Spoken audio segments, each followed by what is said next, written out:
प्रिय विद्यार्थियों, मैं Sonkiya madam Christ church convent school Gadarwara digital class में आपका स्वागत है। प्रिय विद्यार्थियों, मैं हिंदी टीचर। आज मैं आपको मन की एकाग्रता पाठ के प्रश्नों के उत्तर समझाने जा रही हूँ। आप समझिए। इसमें दिया है अर्जुन की स्वीकरोक्ति क्या है। तो इसमें ये अपना आया है, अर्जुन की स्वीकरोक्ति है कि चंचल मन का निग्रह वायु की गति रोकने के समान दुष्कर है, उसे उचित प्रतीत होने लगता है। तो ये क्या है? अर्जुन की यह स्वीकारोक्ति है। आया समझ में? अब प्रश्न दूसरा देखिए। प्रश्न दूसरा क्या दिया है? मन को एकाग्र करने की बाह्य साधना क्या है? बाह्य यानी बाहरी। हमें बाहरी चकाचौंध से दूर रहना चाहिए। हमारा ध्यान भटकाना नहीं चाहिए। हमें एकाग्रचित रहना चाहिए। बाह्य साधना ये है कि बाहरी वातावरण यानी परोपकार में हमारा ध्यान लगाना चाहिए, उन सेवा भाव में हमारा ध्यान लगाना चाहिए। यही हमारा मन की बाहरी एकाग्रता है। छात्र की समस्याएं कौन सी हैं?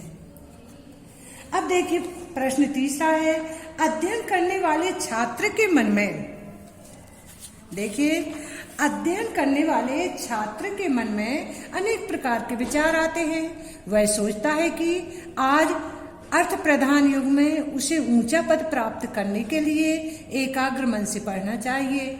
उच्च श्रेणी में परीक्षा उत्तीर्ण करते ही उच्च पद मिल जाए, परंतु जब वह बैठता है तो क्रिकेट, सिनेमा, मित्र मंडली की मौज मस्ती आदि में उसका मन भटकने लगता है। मन की चंचलता से बुद्धि को एकाग्रता भंग हो जाती है। वह घबरा कर सोचता है कि परीक्षा में मैं उत्तीर्ण होऊंगा या नहीं, ऊंचा पद मुझे प्राप्त होगा या नहीं, वैभव आदि कुछ न मिलेगा। इस तरह मन की चंचलता ही छात्रों की समस्या है।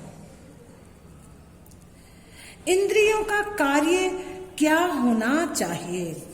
अब देखिए, इंद्रियों का कार्य क्या होना चाहिए। इंद्रियां क्या कार्य करती हैं? तो देखिए, इंद्रियां स्थित प्रज्ञ वह है, इंद्रियों का कार्य है कि मन को भटकाना, मन को अपनी ओर खींचना। तो ये इंद्रियों का कार्य रहता है। इंद्रियां मन को स्थिर नहीं रहने देती, वह चक्रव्यूह में फंसाती रहती हैं। तो ये इंद्रियों का कार्य हो जाता है। बुद्धि अस्थिर, मन चंचल बना रहता है प्राणियों का, तो ये इंद्रियों का कार्य हो जाता है। स्थिर यम, नियम, आसन, प्राणायाम कुछ भी हमारा स्थिर नहीं रहता, क्योंकि इंद्रियां हमारे मन को भटका देती हैं। आगे का प्रश्न देखिए, छात्रों की समस्या ये हमने, अच्छा, छात्र की समस्याएं कौन कौन सी हैं? तो छात्र की दो समस्याएं रहती हैं। पहले उसका मन भोग और ऐश्वर्य पाने के लिए लुभा जाता है, और दूसरी पढ़ने में उसकी बुद्धि की एकाग्रता का न होना। ये छात्र की दो समस्याएं हैं। अब आगे का, स्थिर प्रज्ञता कैसे प्राप्त होती है? स्थिर प्रज्ञता, स्थिर प्रज्ञ वह है जिसकी बुद्धि अस्थिर, चंचल और विचलित नहीं है। स्थिर प्रज्ञता इंद्रिय और मन से संयमित बुद्धि का नाम है, और मन को स्थिर रखने से स्थिर प्रज्ञता प्राप्त होती है। आगे का देखिए, स्थिर प्रज्ञ मन कितने प्रकार से उत्तेजित होता है? अब मन दो प्रकार से उत्तेजित होता है, बाहर के विषयों से और भीतर की वासनाओं से, स्मृतियों से। अतः जब तक वासनाएं हैं, विषय रस का संस्कार नष्ट नहीं किया जाता। अतः मन दो प्रकार से उत्तेजित होता है। अब आगे का प्रश्न देखिए, गीता में परम का क्या अर्थ है? गीता में परम का अर्थ परमात्मा है। इसे परिभाषित करते हुए गीता कहती है कि सब विश्व ईश्वर है, वासुदेवः सर्वम। यह भी कहा गया है कि ईश्वर को सब विश्व में व्याप्त जानो और मुझ में संपूर्ण विश्व को समझो। अतः गीता में परम का अर्थ परमात्मा है। संयम को समझाइए।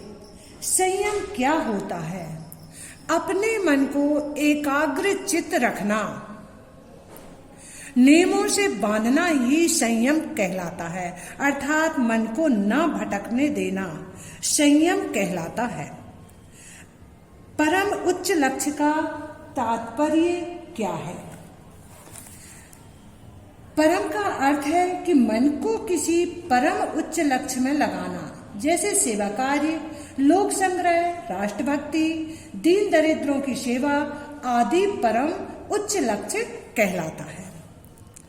अब मैंने आपको ये बता दिए। अब देखिए, अब आता है भाषा अनुशीलन।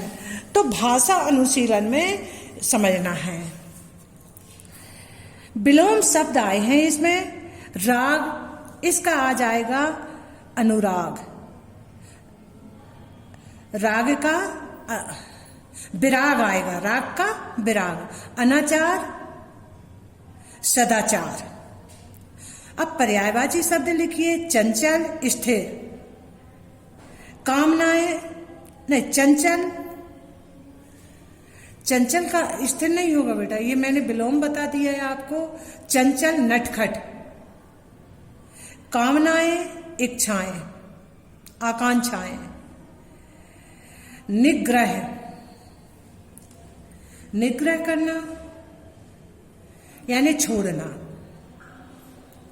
उपसर्ग पहचान कर लिखना है, विचलना, बी इसमें उपसर्ग है, निग्रह में नी उपसर्ग है, संतुष्ट में सं उपसर्ग है, परिभाषित में परि उपसर्ग है। अब समास विग्रह कर नाम बताना, अशक्य, अशक्य, अशक्य में अव्ययी भाव समास है। शक्य के अनुसार बहुर्मुख, जिसका बाहरी मुख है, बहिर्मुख। तो इसमें आएगा बहिर्मुख का, देखिए